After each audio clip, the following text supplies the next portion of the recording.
Dollar international মুদ্রা। তো আমার হাতে যা দেখতে পাইতেছেন এখন সবই কিন্তু আপনার ডলার, 100 টাকা নোট সবই ডলার। তো ভাববেন না যে আমি আবার টাকা সোয়াপ করতেছি, আপনারা তো আবার একটু নেগেটিভ বেশি পাবেন যে টাকা সোয়াপ করতেছি, বড়লোক হয়ে গেছি কিনা। টাকা সোয়াপ করতেছি না, এই যে ডলার, এটা আপনার কাছে রাখতে পারলেই লাভ, স্টক করতে পারলেই লাভ। কিসের জন্য এই কথাগুলো বলতেছি? অবশ্যই কারণ আছে, কারণ ছাড়া তো আর বলতেছি না, তাই না?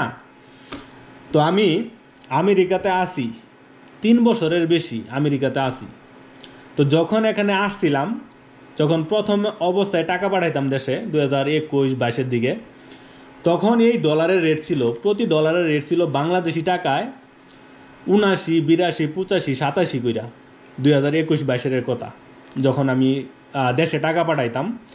তো আমি আপনাদেরকে দেখাই, একটা প্রমাণ সহকারে দেখাই যে আমি যখন টাকা পাঠাইছিলাম তখন রেটটা কত করে দিছিল। আমি একটা ট্রানজ্যাকশন বার করতেছি, দাঁড়ান। তো আমি টাকা পাঠাইছিলাম 2021-এ পাইছি একটা, দাঁড়ান আমি আপনাদেরকে একটু কাছ থেকে দেখাই। এই যে দেখেন এখানে অক্টোবরের 11 দেখেন, আর একটু কাছ থেকে দেখাই তাহলে আপনাদের হয়তো বা দেখতে একটু ভালোইব। অক্টোবরের 11, 2021 দেখছেন? এই যে দেখেন অক্টোবরের 11, 2021। তো আমি টাকা পাঠাইছিলাম কত? $400। আমার রেট দিছে কত? 82 টাকা কইরা। এই যে দেখেন, এই যে রেটটা 82, দেখছেন? 82। এটা কবে পাঠাইছিলাম আমি? অক্টোবরের 11, 2021। তো ধরেন অক্টোবর, নভেম্বর, ডিসেম্বর 2 মাস গেলে 2023 এসে পড়বো। আজকে যে ভিডিওটা আমি করতেছি, আজকে হচ্ছে আপনার জানুয়ারির 2 তারিখ 2025। তো ওদিকে ধরেন 23, 24, 25, 1-1.5 বছর, ধরেন 1 বছরই, কারণ ওদিকে আপনার 23 পড়ে গেছে গা, 23 থেকে 24, 1 বছর, 1 বছরের ব্যবধান। তো 1 বছরের ব্যবধানে ওদিকে আসছিল কত? 82 কইরা, আর আজকের রেট হচ্ছে 126 কইরা। তা আমি যদি 126 থেকে 82 বাদ দেই, 100, দাঁড়ান আমি আপনাদের কাছ থেকে একটু দেখাই।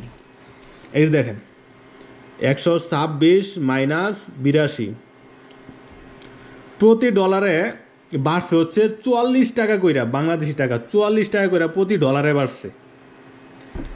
তো মানে 1 বছরের ব্যবধানে প্রতি ডলারে বাড়ছে 44 টাকা। তো এখন যদি আমি ওই $400 পাঠাইতাম, যখন আমি $400 পাঠাইছিলাম তখন আমার দিছিল কত?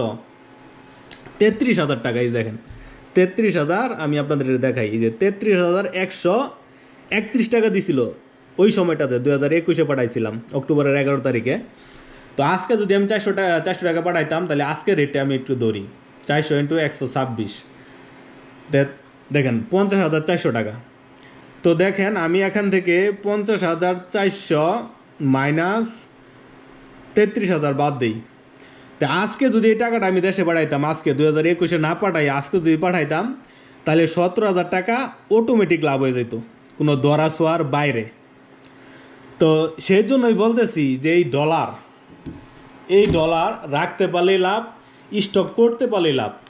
অদূর ভবিষ্যৎ এই ডলারের প্রাইস কোথায় গিয়া দাঁড়াইব আমিও জানি না, আপনিও জানেন না। হয়তো 1 বছর পরে এটার দাম যাইতে পারে আপনার কত?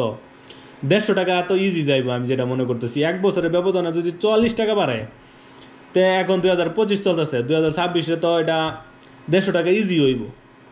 তো ডলার যদি থাকে রেখা দেন, ভাঙেন না। ভালো থাকেন, সুস্থ থাকেন, নিজের যত্ন নেন, পরিবারের যত্ন নেন। Take care, bye by.